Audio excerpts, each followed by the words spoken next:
I don't know. Like, I don't know what part of the game where we're looking in camp as the Falcons, and we're saying to ourselves that, yeah, Ritter's the one. We're gonna start this guy for the season. Like, I just don't feel like And, they're and the prepared. crazy thing is, you look at the games they've lost. All the games they've lost, close games.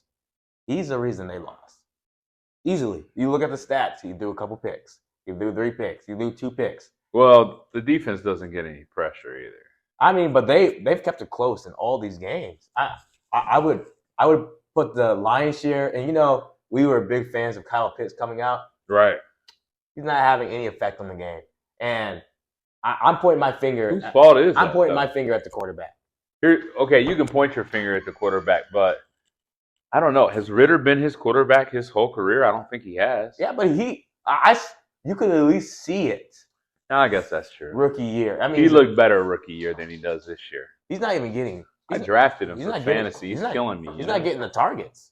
Yeah, I understand that concept. Yeah, I don't know. Maybe that's the coaching too, but So we didn't really proclaim our pick for the Browns Colts game. I am probably going to pick the Browns, but I think it's going to be close. You think it's going to be domination. What about the picks for this game, the Buccaneers Falcons? What do you think?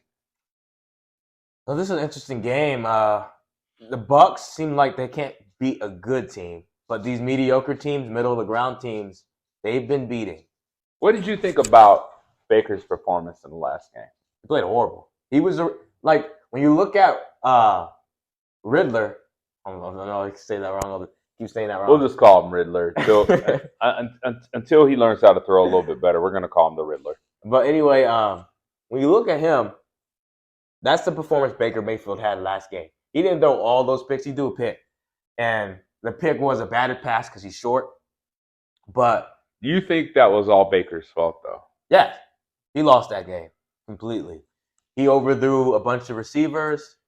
Mike Evans had some drops, but it was I didn't think it was all Baker's fault. it was mostly Baker's fault. Well, he didn't have any run game. I mean, but This is what I don't understand about these. This is what I don't understand about NFL teams. Listen, you get a quarterback. He comes out of college. He ran a system in college. He's ranked really high when he comes out. Baker's a really good example of this. He comes out of Oklahoma. He's playing the air raid, and then you're going to try to put him in a pro offense, and you're not going to run that most of the time. I'm watching Baker most of his career. This guy's been under center. He's running play action. He's running play action for Tampa Bay, and I'm like, play action for what? Tampa Bay doesn't have a good run game. Like, they're not getting a push on the offensive line. You know what I'm saying? And so, how does play action benefit a 6-foot quarterback? I don't understand that in the very least. So I watch all these plays with Baker as he was playing for the Buccaneers, and I'm not like the biggest Baker fan or Buccaneers fan. I really could care less, but I don't understand why this kid isn't in shotgun all the time. And I watched him get like 5 or 6 passes batted down. Like, to me, it doesn't make any sense the way that you function. And then you don't try to rotate like players that fit the star player that you picked up. For instance, like, people want to know why Baker's constantly throwing to Mike Evans. Well, it's not just because he played with Mike Evans at Texas A&M. It's because Mike Evans is big as hell, and small quarterbacks throw to big targets. You know what I'm saying?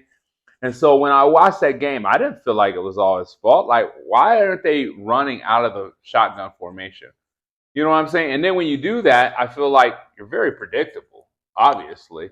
Like, every time you go under center, most of the time they know you're running. Every time you go in shotgun, most of the time they know you're passing. It's like if they just ran the air raid with him and let him run the ball. What's their running back's name? White? Darius White? Sean Wright. Run the ball to White out of the shotgun formation. I think it would be a lot more productive. What I will say is I agree with that for the most part, except that last game. Okay. That last game, because what they were doing, Dave Canales, like any NFL coach, that's a decent one. I mean, you want a balanced attack because you want to keep the defense honest. So you have to run the ball in some situations. But you can still be balanced like that. Yeah, but what I'm saying is this last game, he abandoned that a little bit. It was the first time he abandoned the run a little bit because it wasn't productive. it wasn't productive. But at the same time, it wasn't productive. It was the first game Baker Mayfield wasn't productive either. And it costed them. I don't think the run was productive, quite honestly, because it hasn't been all year. You're running it under center. They know it's coming. Oh yeah. How's it going to be productive? There's no surprise coming. And the truth is, I don't think the Tampa Bay's offensive line had blocked bad. I think those runners are they're not starting level. They're not starting level running backs. That's a tough analysis. So anyhow, so we were going to choose this game. I honestly don't know how I could choose the Falcons over the Buccaneers. I mean, if you look at the Buccaneers defense, they're right up there with the Browns, and the Browns are a millennial above them. Okay. I heard a stat that said that the most first downs, the Buccaneers have given up like 33 or something. Okay. And the Browns, they're first, and they're like double that. So that shows you where the Browns really are right now. But I don't think the Falcons are going to have a very good time with the Buccaneers defense.